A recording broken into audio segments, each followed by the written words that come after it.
नमस्कार दोस्तों, स्वागत है आप सभी का पाथ फाइंडर पर। तो दोस्तों, रिसेंटली इसरो ने एक प्रेस रिलीज किया है जिसके मुताबिक यदि अक्टूबर 20 को इसरो चंद्रयान 2 को उसके ऑर्बिट से मैनूवर नहीं करती तो चंद्रयान 2 और नासा के लूनर रिकॉनेसेंस ऑर्बिटर के बीच में एक क्रैश हो सकता था, दोनों कोलाइड कर सकते थे।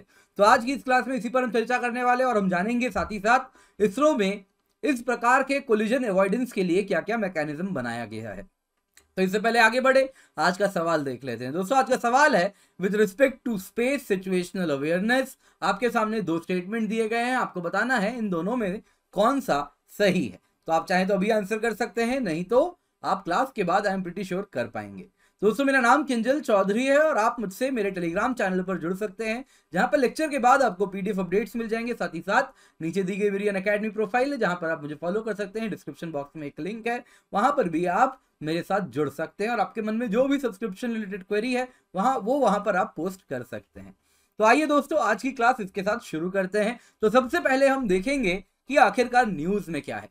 तो दोस्तों, न्यूज में है इसरो के मुताबिक एक बहुत क्लोज कंजंक्शन होने वाला था between Chandrayaan 2 orbiter and LRO यानी नासा का लूनर रिकॉनेसेंस ऑर्बिटर। तो चंद्रयान 2 ऑर्बिटर और एलआरओ के बीच में एक कंजंक्शन होने वाला था। कंजंक्शन का क्या मतलब हुआ?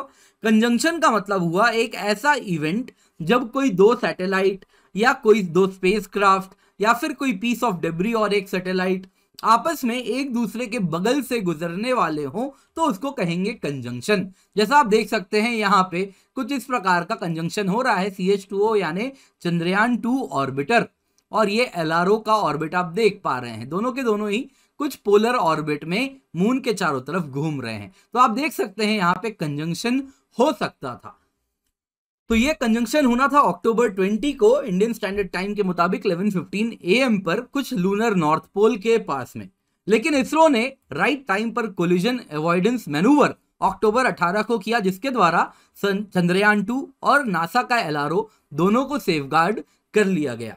तो दोस्तों, जब कंजंक्शन होता तो ऐसा कहा जा रहा है कि इन दोनों एलआरओ और चंद्रयान 2 के बीच में जो डिस्टेंस होती, इनके ऑर्बिट के बीच में जो डिस्टेंस होती, at the closest point orbit के बीच में 100 मीटर की ही डिस्टेंस होती। और उस टाइम पे जो एस्टिमेट किया जा रहा है दोनों सैटेलाइट के बीच में जो डिस्टेंस होती वो करीबन 3 किलोमीटर की होती एट द क्लोजेस्ट अप्रोच। तो ये बहुत क्लोज हो सकता था। अगेन, ये कैलकुलेशंस बहुत पुख्ता नहीं होते, तो इसमें थोड़ा गुंजाइश रहती है इधर उधर होने की, जिस वजह से आप अगर देखें तो सेफगार्ड करने के लिए जरूरी है कि आप उसी वक्त जो ऑर्बिट है ऑर्बिट को बदल दें। तो इसी को कहते हैं कोलिजन अवॉइडेंस मैनूवर। तो दोस्तों, चंद्रयान 2 ऑर्बिट और एलआरओ ऑर्बिट दोनों ही मून के चारों तरफ नॉर्थ पोल में पोलर ऑर्बिट में मून का चक्कर लगाते हैं। पोलर ऑर्बिट यानी जैसा आप इस इमेज में देख पा रहे हैं कुछ इस प्रकार का पोल टू पोल चलने वाला ऑर्बिट हो गया। तो इस वजह से लूनर पोल्स के पास ये थोड़े करीब एक दूसरे से आ जाते हैं। तो कोलिजन अवॉइडेंस मैनूवर करने का जो एक पुख्ता तरीका होता है वो होता है इन सैटेलाइट्स में ऑन बोर्ड थ्रस्टर होते हैं। समझ लीजिए कुछ छोटे से रॉकेट्स टाइप होते हैं जिनको फायर किया जाता है और जिस वजह से ये अपनी ट्रैजेक्टरी बदल पाते हैं। तो इसरो और नासा दोनों ने ही रियलाइज कर लिया था कि इनका जो ऑर्बिट है उनमें कंजंक्शन होने वाला है और इसी को ध्यान में रखते हुए अब दोनों में किसी एक को तो ऑर्बिट बदलना था। अब जाहिर सी बात है, जब ऑर्बिट बदलने की बात होगी तो इन दोनों में वही ऑर्बिट बदलना बेहतर होगा जिसके बदलने के बाद अब वो चाहे नासा का एलआरओ करे या फिर वो चंद्रयान 2 करे, जिसको बदलने के बाद दोबारा उस ऑर्बिट में वापस कभी ये कंजंक्शन होने की संभावना ना हो। तो ये कैलकुलेशन के बाद पाया गया कि this would be Chandrayaan 2 orbiter और उसके बाद चंद्रयान 2 ने अपना ऑर्बिट बदल दिया और इस प्रकार से बदला है कि अब पोस्ट मैनूवर इतना पक्का हो गया है कि आने वाले कुछ टाइम में वापस कभी इन दोनों में कंजंक्शन नहीं होगी, चंद्रयान 2 में और एलआरओ में, लूनर रिकॉनेसेंस ऑर्बिटर में। दोस्तों, यहां पर एक टर्म आपके सामने आता है स्पेस सिचुएशनल अवेयरनेस। तो आपको ये जानना बहुत जरूरी है। स्पेस सिचुएशनल अवेयरनेस हो गया साइंस ऑफ ट्रैकिंग ऑब्जेक्ट। तो जब वो ऑर्बिट में मूव कर रहे हैं उस वक्त उन ऑब्जेक्ट्स को ट्रैक करना और प्रिडिक्ट करना कि फ्यूचर में आज से 2 दिन बाद 4 दिन बाद वो ऑब्जेक्ट कहां होंगे at the given point in time. इस साइंस को क्या कहते हैं? इस साइंस को कहते हैं स्पेस सिचुएशनल अवेयरनेस। इस वक्त अमेरिका, रशिया और यूरोप, नॉर्थ यूएसए की बात हो रही है, United States of America, Russia and Europe, उनके पास established कैपेबिलिटीज है with respect to space situational awareness. India अपनी कैपेबिलिटी इस वक्त इंक्रीज कर रहा है और डेवलप कर रहा है। तो इसी को ध्यान में रखते हुए लेट 2020 में इसरो ने एक डेडिकेटेड कंट्रोल सेंटर बनाया, जिसका काम होगा जितने भी इंडिया के जो स्पेस में जो भी हमारे एसेट्स हैं, स्पेस एसेट्स हैं, उनको मॉनिटर किया जाए, ट्रैक किया जाए और प्रोटेक्ट किया जाए कि कभी कोलिजन ना हो जाए। तो इसके लिए इंडियन एजेंसीज के साथ कोऑर्डिनेट करना हो तो वो किया जाता है, फॉरेन काउंटर पार्ट्स के साथ, जैसे इस वक्त इसरो और नासा ने कोऑर्डिनेट किया, तो वो फॉरेन काउंटर पार्ट्स के साथ कोऑर्डिनेट करना हो, इंटरनेशनल बॉडीज के साथ कोऑर्डिनेट करना हो, तो वो सब करने के लिए इसरो ने एक डेडिकेटेड कंट्रोल सेंटर बनाया। और इसी में अगर आप देखें तो एक directorate of space situational awareness and management का भी गठन किया गया इसरो में। तो दोस्तों इसी में आपको बताना चाहूंगा, इसरो का नेत्र एक प्रोजेक्ट है।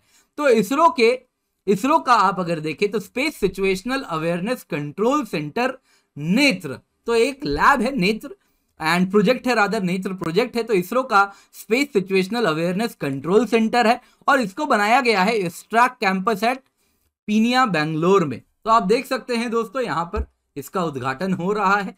तो नेत्र का जो मेन एलिमेंट है वो है यहां पर रडार, ऑप्टिकल टेलीस्कोप फैसिलिटी और कंट्रोल सेंटर है, जिसके द्वारा पता लगाया जाता है कि भाई जो भी हमारे स्पेस बेस्ड एसेट्स हैं वो इस वक्त कहाँ हैं और फ्यूचर में कहाँ होंगे, उनमें कोई कोलिजन तो नहीं होगा। तो ये सब करने के लिए इसरो का ऑलरेडी नेत्र आप देखें तो एक प्रोजेक्ट जोर शोर से चल रहा है इस वक्त। इसके सिवा कुछ अगर आप स्पेस सिचुएशनल अवेयरनेस एक्टिविटीज देखें जो कि इस नेत्र के द्वारा किया जाना है, वो है कि जो इसरो के सैटेलाइट्स हैं, लॉन्च व्हीकल्स हैं, उनको एनालाइज करना कि वो किस ऑर्बिट पे जाने वाले हैं, एडवांस नहीं अलर्ट दे देना यदि उनको लगता है कोई कोलिजन होने वाला है तो अवॉइड करने के लिए एडवांस अलर्ट्स रिलीज करना। वैसे ही अगर कोई ऑब्जेक्ट है, सैटेलाइट है या अन्य कोई ऑर्बिट है, ऑब्जेक्ट है, रॉकेट बॉडी है जो कि जब एटमॉस्फेरिक री एंट्री कर रही है तो उसको प्रिडिक्ट करना, कहाँ जाएगी, कैसे गिरेगी। डीरेलिक्ट सैटेलाइट है, पुराना सैटेलाइट है, तो वो उसकी क्या ट्रैजेक्टरी होने वाली है, जमीन पर गिरेगी, एटमॉस्फेयर में बर्न होगी, तो वो सब कुछ प्रिडिक्ट करने का काम इसरो के नेत्र का है। तो दोस्तों एक टर्म है आपको बता देता हूं, केस्लर सिंड्रोम। तो ऐसा कहा जाता है एक सिंड्रोम, केस्लर सिंड्रोम बेसिकली क्या है, जैसे इस वक्त आप देख सकते हैं इस इमेज में दो सैटेलाइट्स हैं आपस में टकरा रहे हैं। तो आप अगर अर्थ की बात करें तो ये देख सकते हैं आप रियल टाइम में इतनी सारी हमारे अर्थ के चारों तरफ स्पेस डेब्रीज हैं, आप देख पा रहे हैं अनगिनत स्पेस डेब्रीज है। हालांकि इनको काउंट किया गया है, अनगिनत कहना थोड़ी सी अतिशयोक्ति होगी, पर बहुत सारे आप देखें तो यहाँ पे स्पेस डेब्रीज हैं अर्थ के चारों तरफ। तो ऐसा कहा जाता है कि एक दो ऑब्जेक्ट, इस प्रकार के स्पेस ऑब्जेक्ट यदि आपस में टकराएं और उनके टकराने से अब वो ये दो टकराएंगे, ये दो टूट के चार बनेंगे, ये चार आपस में इर्द गिर्द में जो ऑब्जेक्ट है उनसे टकराएंगे, 8 बनेंगे, 8 से 16 बनेगा, 16 से 32 बनेगा, और इस प्रकार से एक कैस्केड में कोलिजन होना शुरू हो जाएगा। और इस प्रकार से 1 से 2, 2 से 4, 4 से 8 अलग अलग स्पेस डेब्रीज बनने लगेंगे। तो इस प्रकार से हमारे जितने भी स्पेस में जो एसेट्स हैं, फिर वो चाहे सैटेलाइट्स हो जाएं या इंटरनेशनल स्पेस स्टेशन हो जाए, वो सब इस प्रकार के ऑब्जेक्ट से टकरा सकते हैं। और इस स्पीड पे जब वो टकराएंगे तो सैटेलाइट से लेके इंटरनेशनल स्पेस स्टेशन तक सब कुछ इनऑपरेशनल हो जाएगा। तो यही सिंड्रोम को कहा जाता है केस्लर सिंड्रोम। तो इसी फिनोमिना को कहा जाता है केस्लर सिंड्रोम, जो आपको जानना है।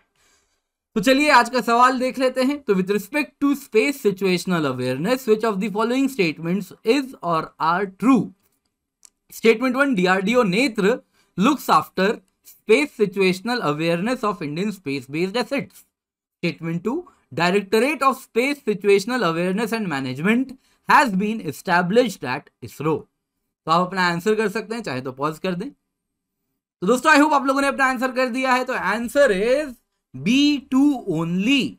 तो ये तो स्टेटमेंट 2 बिल्कुल सही है। Directorate of space situational awareness and management ISRO के अंदर इस्टेब्लिश की गई है, बिल्कुल सही बात है। लेकिन डीआरडीओ नेत्र नहीं है, इसरो का प्रोजेक्ट है नेत्र। हालांकि डीआरडीओ का भी खुद का नेत्र है। तो डीआरडीओ नेत्र जिसको हम कहते हैं, तो आपको बता देता हूं दोस्तों। तो डीआरडीओ नेत्र अगर आप देखें तो एक नेत्र है indigenous airborne early warning and control system है, एवॉक्स है, जिसका नाम है डीआरडीओ नेत्र। दूसरा नेत्र है नेटवर्क ट्रैफिक एनालिसिस।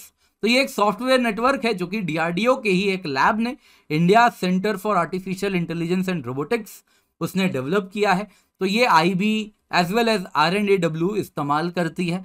तो इसका यूज होता है कि इंटरनेट में जो भी ट्रैफिक है, जो डेटा पैकेट्स हैं, उन डेटा पैकेट्स को, इंटरनेट ट्रैफिक को इंटरसेप्ट करना और एनालाइज करना यूजिंग प्री डिफाइंड फिल्टर्स। यानी कि कोई डेटा पैकेट है, अगर हमने कोई कीवर्ड डाल दिया और वो कीवर्ड कहाँ पे यूज हो रहा है तो उसको मॉनिटर करना, कहाँ पे इंटरनेट में इंडिया में कोई पर्टिकुलर कीवर्ड का इस्तेमाल हो रही है, वो कुछ भी हो सकता है, टेररिस्ट हो सकता है, अलग कोई भी कीवर्ड डाला जा सकता है। तो उसको मॉनिटर करने के लिए भी डीआरडीओ के लैब ने नेत्र नेटवर्क ट्रैफिक एनालिसिस एक सॉफ्टवेयर नेटवर्क डेवलप किया है।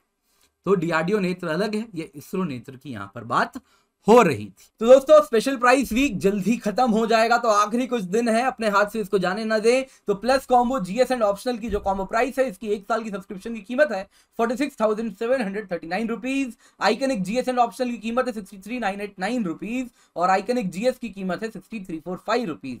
तो ये एडिशनल 10% डिस्काउंट है जो आपको मिल रहा है और KC10 कोड के इस्तेमाल करने पे आपको ये डिस्काउंट मिलता है। तो KC10 कोड के फायदे बहुत सारे दोस्तों। तो आप जैसे ये कोड इस्तेमाल करें, सब्सक्रिप्शन लें, उसके बाद मुझसे संपर्क करें, तो आपको मेरी मेंटरशिप मिलती है, हैंड होल्डिंग मिलती है, बेस्ट नोट्स मिलते हैं और जो गाइडेंस है वो all subjects of GS, SA and geography optional को कवर करती है। इसके सिवा दोस्तों अनअकैडमी चैंपियंस कॉन्क्लेव हम रन कर रहे हैं, तो इसका हिस्सा आप जरूर बने। नवंबर 20 से 22 हो रही है। तो लिंक सेक्शन में आप जाएंगे, कमेंट में आपको लिंक मिल जाएगा, वहां पर जाके एनरोल कर लें। इसके सिवा यूपीएससी कॉम्बैट करंट अफेयर्स है दोस्तों, इस संडे को 14 नवंबर सुबह 11 बजे, तो इसका हिस्सा जरूर बने। Use the code KC10 and साथ साथ दोस्तों प्लस सब्सक्रिप्शन की जो कीमत है 2 साल की वो है 64,800 रुपए और 2 साल की आइकनिक की कीमत है 1,04,175 रुपए। ये सारी कीमतें तब है जब आप कोड KC10 का इस्तेमाल कर रहे हैं और 1 साल की ऑप्शन सब्सक्रिप्शन की कीमत है 24,750 रुपए और using the code KC10। UPSC CSC के नए बैचेस स्टार्ट हो रहे हैं दोस्तों। तो हिंदी में है, इंग्लिश में है, बाइलिंगुअल में है, 1 साल का कोर्स है, 2 साल का कोर्स है, तो इनका हिस्सा आप जरूर अभी बन सकते हैं। तो वक्त हाथ से जाने ना दें। Thank you so much for joining, have a great day and let's crack it.